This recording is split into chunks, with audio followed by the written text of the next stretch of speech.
So kind of walk us through, how did you, kind of what was it like first getting onto the lathe, to the point of like, when did you sell your first brush, and kind of that journey? All right. Well, I had uh, I had to justify buying a lathe because I didn't have a business going yet. So I came up with some projects around the house that needed to be done, and I didn't have any proper tools. So I found a shopsmith, which is a combination machine that's uses one motor and it has different attachments. So it can be a table saw, it can be a Oh. bandsaw, a drill press, a lathe, and belt sander, disc sander, all kinds of stuff, right? You Mhm. just have to, change its orientation and um, you can move it from one position to another and have different machines, um, which is good in theory. It's not good at any of those roles. And in most of them are sketchy as hell. I picked up the lathe or the shopsmith and got started. Um, I didn't feel like I was ready to do brushes yet, so I started making razors because the razor kits were fairly inexpensive and they started selling. I was putting them up on Facebook and Reddit, and people started buying them, and they started asking about brushes. And Okay. I just kept saying, I don't know how to do that. I'm not, because I didn't want to do the kits um, because I saw the shortcomings of those. Um, and then Matthew Marting, uh, brush guy, reached out to me on Reddit and was like, "Hey, I've seen your razors. They look great. You need to make some brushes." And kind of got me started. Told me, what I needed and how to do it basically. Do this, flip it around, do that, and I picked up a few things and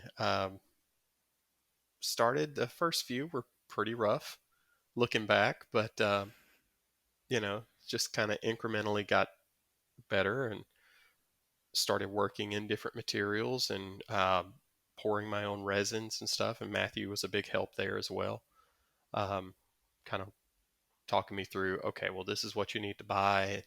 Here's where you can buy pigments and things like that. And I've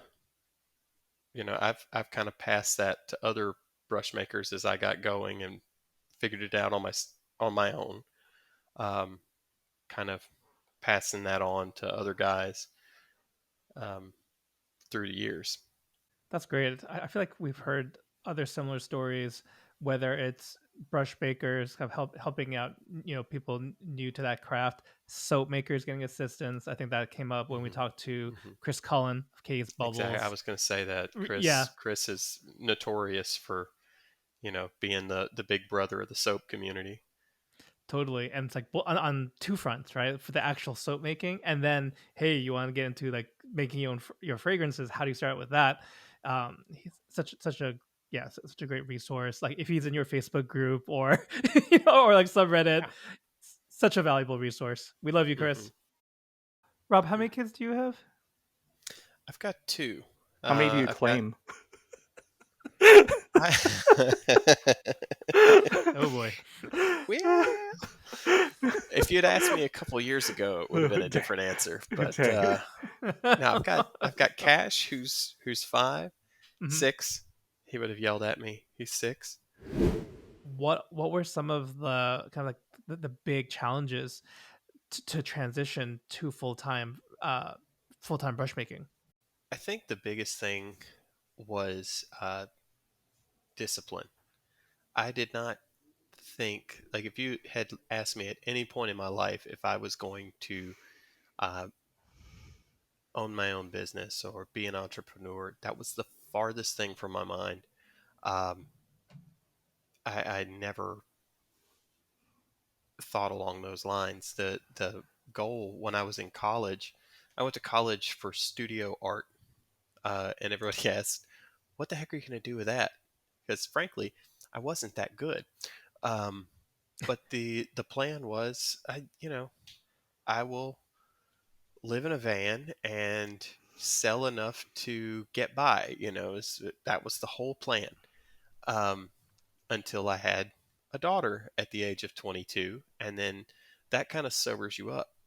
And I switched over to graphic design, and my ambition was to work for an advertising agency and you know have my work in glossy magazines, and that didn't pan out either. I mean, I did work in advertising for a little while, but I never thought, oh, I'm going to be my own boss. Um, and so whenever I actually left my 9 to 5 job, it was okay.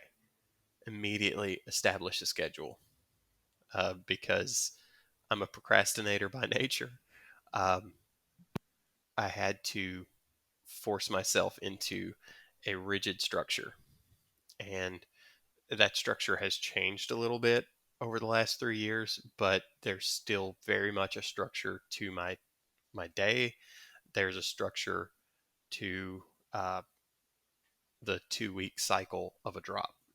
So uh, that was probably the biggest adjustment for me, was you know scaling things up and keeping things on a schedule, and thinking about the money differently as well, because you know uh, with when I had a full-time job, the brush making money, well, that was just excess. That was fun money.